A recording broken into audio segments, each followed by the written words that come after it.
Je m'appelle Gouba W. Thomas. Je suis le directeur de l'école de Koulpolgan. Notre école, vu la nécessité de l'école, nous avons estimé bien qu'il faut qu'il y ait une école bien construite, que de vivre sous des hangars avec les élèves. Qu'est-ce qu'il faut faire, qu'est-ce qu'il ne faut pas faire. C'est toute la nécessité de l'école.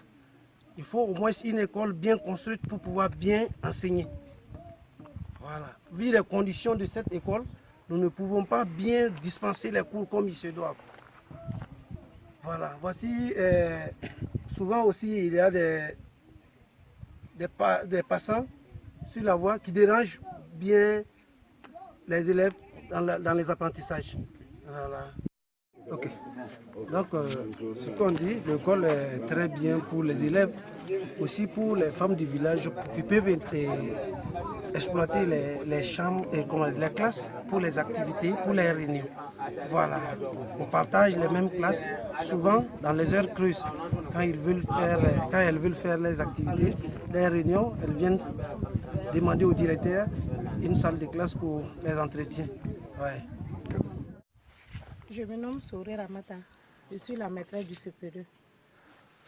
Au début, j'avais 17 élèves, mais après, il y a 2 qui ont abandonné. Il y a une qui est restée au village, mais il y a un qui est parti en Côte d'Ivoire.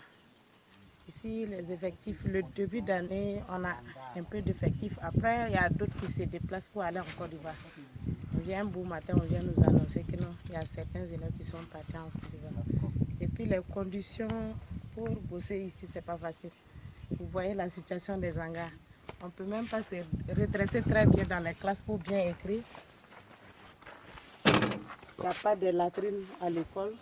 Pour se soulager, même tu es obligé d'aller sur les villageois pour se soulager. À midi, tu ne peux pas te reposer bien. On a la voie aussi qui n'est pas bonne. Et quand il pleut aussi? Oui, quand il pleut, là, on peut pas, quand il pleut, on ne peut pas venir à l'école. Surtout quand tu vois qu'il y a un peu de nuages, il faut te préparer pour aller à Holi parce qu'il n'y a pas de maison ici. L'école ici à Koulpolgan, en tout cas, elle serait bien contente d'inscrire tous les enfants à l'école. Donc, l'école à Koulpolgan est une nécessité. Là, comme ça, tous les enfants pourront être instruits. Mais est-ce que Mousso a déjà coulé l'école sur là? Elles ont une association, les mamans, les mères éducatives, elles ont une association et elles peuvent même faire une formation au cas où elles auront un local pour se réunir. Okay. Voilà, donc s'il y a une salle de classe, ça peut profiter aux enfants et ça peut profiter aussi aux parents. Voilà. Et quelle activité est-ce qu'elles font? Quelle activité est-ce qu'elles font?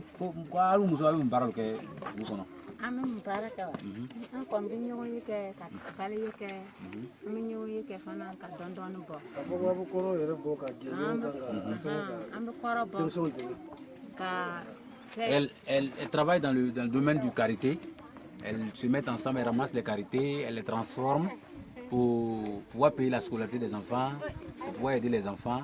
Voilà, donc elles ont une association qui font le karité, le beurre de karité, transformation du karité. Donc si elles ont une formation bien adaptée dans ce domaine-là, ça va beaucoup les aider.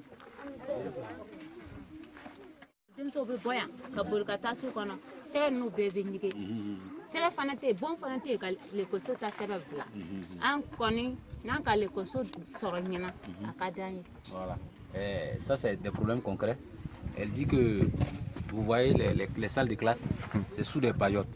Dès qu'il y a des intempéries, le vent, la pluie, bon, les maîtres sont obligés de se chercher, les élèves se cherchent. Il n'y a même pas de local pour mettre les documents de l'école. Le directeur a le fichier scolaire, les livres de l'école, tout est battu ici par la pluie.